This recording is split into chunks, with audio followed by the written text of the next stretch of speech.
Entre los años 1862 y 1883, el ejército chileno al mando de Cornelio Saavedra ocupará militarmente la Araucanía y lo hará fortificando las líneas defensivas a lo largo de los ríos que surcan la región.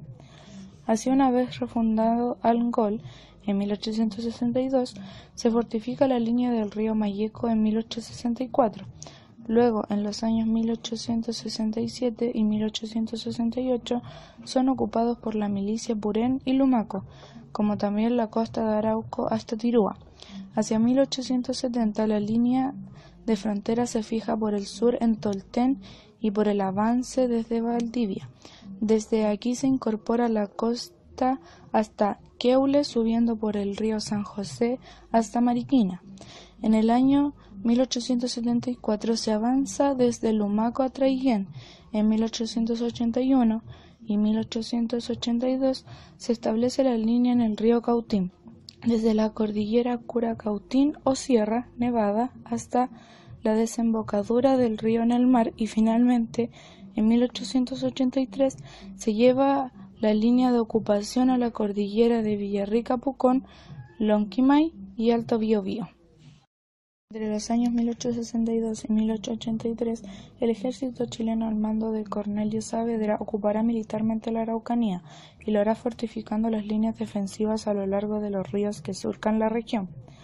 Así, una vez refundado Angol en 1862, se fortifica la línea del río Mayeco en 1864.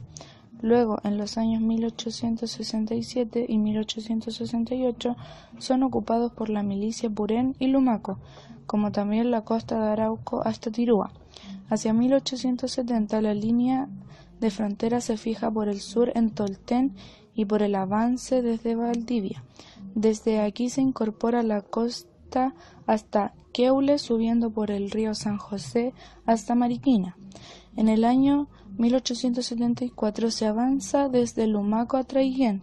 En 1881 y 1882 se establece la línea en el río Cautín, desde la cordillera Curacautín o Sierra Nevada hasta la desembocadura del río en el mar, y finalmente el denominado proceso de pacificación de la Araucanía es uno de los capítulos más controvertidos de la historia de Chile, y sobre el cual existen muchas posturas. Algunos lo consideran precisamente como algo pacífico, en donde los chilenos y los mapuches habrían logrado llegar a una serie de acuerdos para que la región se incorporara al territorio nacional chileno, siendo los mapuches sometidos al proyecto de Estado-Nación llevado a cabo por los gobiernos de turno. Otros niegan que este haya sido un proceso pacífico, sino más bien fue una guerra que enfrentó a chilenos y mapuches, en donde los primeros quitaron a la fuerza territorio que ancestralmente perteneció a este pueblo indígena, para incorporarlo a la economía nacional, trayendo colonos para que explotaran la tierra y la produjeran, lo que hizo que la Araucanía fuera considerada en un momento como el granero de Chile, ya que la agricultura fue el sector más importante que desarrolló a fines del siglo XIX y comienzos del siglo XX. El Estado chileno agrupó a los mapuches en forma arbitraria y les obligó a vivir de un modo completamente artificial, distinto de sus formas tradicionales. La reducción de los mapuches a espacios territoriales pequeños y delimitados llevó a numerosas disputas internas y externas. Los indígenas se transformaron en pequeños agricultores pobres. Con la reducción de tierras, los pastos para el ganado dejaron de ser accesibles y la pérdida de los animales fue una de las expresiones más evidentes del empobrecimiento mapuche. La pauperización de su sociedad es la consecuencia más visible del paso al minifundismo. El denominado proceso de pacificación de la Araucanía es uno de los capítulos más controvertidos de la historia de Chile, y sobre el cual existen muchas posturas. Algunos lo consideran precisamente como algo pacífico, en donde los chilenos y los mapuches habrían logrado llegar a una serie de acuerdos para que la región se incorporara al territorio nacional chileno, siendo los mapuches sometidos al proyecto de Estado-Nación llevado a cabo por los gobiernos de turno.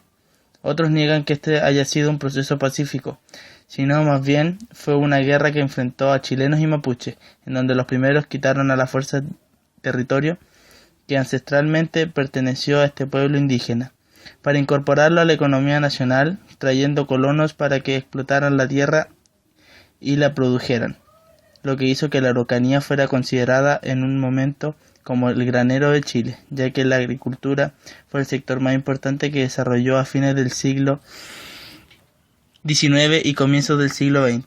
El Estado chileno agrupó a los mapuches en forma arbitraria y les obligó a vivir de un modo completamente artificial, distinto de sus formas tradicionales. La reducción de los mapuches a espacios territoriales pequeños y delimitados.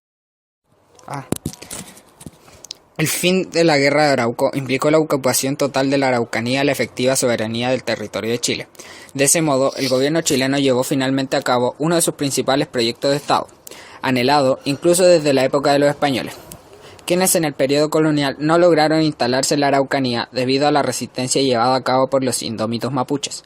Con ello, el gobierno de Chile logró unir final y realmente el territorio chileno al norte del Biobío con el territorio chileno al sur de Valdivia, en el que igualmente se llevaba a cabo el proceso de colonización de Yanquihue. Tras su derrota, los mapuches fueron concentrados en reducciones, pequeñas reservas generalmente separadas unas de otras por áreas ocupadas por inmigrantes chilenos y europeos. En 1929 existían 3.078 reservas comprendidas en 525.000 hectáreas, que eran consideradas una concesión del Estado chileno y de propiedad comunal para los indígenas, que recibían el nombre de títulos de merced. Usualmente, la tierra asignada, que representaba el 6.18% del territorio ancestral mapuche, era de clima severo e infértil, lo que, unido al antiguo estilo de vida seminómada de los mapuches y a su organización social de clanes y familias, generaron conflictos internos entre ellos. Sin embargo, los mapuches demostraron una gran capacidad para adaptarse a esta nueva situación. Posteriormente, en los territorios ocupados, de forma similar a lo realizado en la zona de Yanquihue, se procedió también a realizar una colonización en la cual se les entregaron tierras colonas a colonos chilenos y europeos, principalmente españoles, alemanes, franceses, ingleses, italianos y suizos. En total, hasta 1901, habían llegado 36.000 europeos, 24.000 contratados por la Agencia de Colonización y 12.000 llegados por sus propios medios. Más tarde, solo ocurrirían rebeliones menores como la ocurrida en 1934, en la cual 477 campesinos y mapuches que se habían rebelado contra los que consideraban abusos por parte de los administradores de los aserraderos instalados en el recientemente abierto región del Biobío, fueron muertos por el ejército chileno en la llamada masacre de Ranquil.